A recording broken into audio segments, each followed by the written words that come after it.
Welcome back. This is Stock Broc.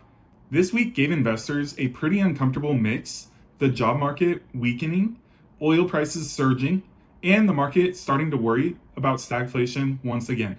If you're trying to understand what actually happened and what actually matters this week without all the noise, here are 3 big signals that just flashed this week. Let's dive right in.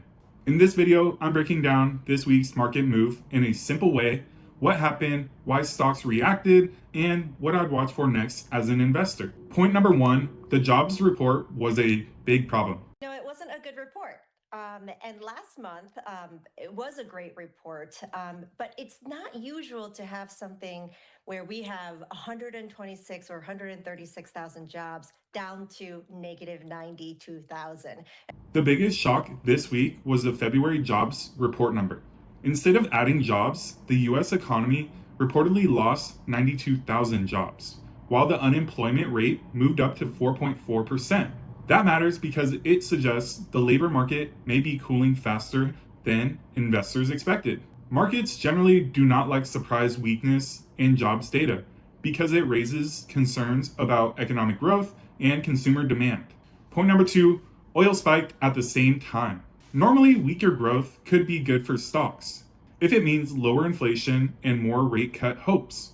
But this week, oil moved sharply higher at the same time. US stocks fell as oil spiked 12% on Friday, and the Wall Street Journal reported crude moved above $90 with one of the biggest weekly jumps in decades.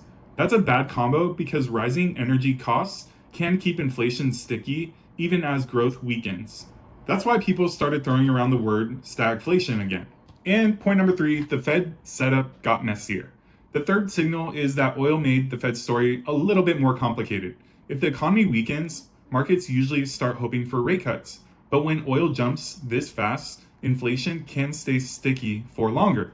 Reuters and the Wall Street Journal both pointed to the tension this week: weaker jobs, but also higher inflation risk. That's why the sell-off felt heavier than a normal bad day-to-day. And overall for the indexes, this week was the worst week since April. Going forward, I would watch 3 things. First, does oil stay elevated or cool off? Second, do we get more signs that the labor market is rolling over? And 3, we need to watch out for inflation data and look at the odds of a rate cut happening. Inflation data is going to be a lot more important to look at, especially in a time that we're in right now with a lot of risk, because the market is trying to price in 2 risks at once: slower growth and sticky inflation.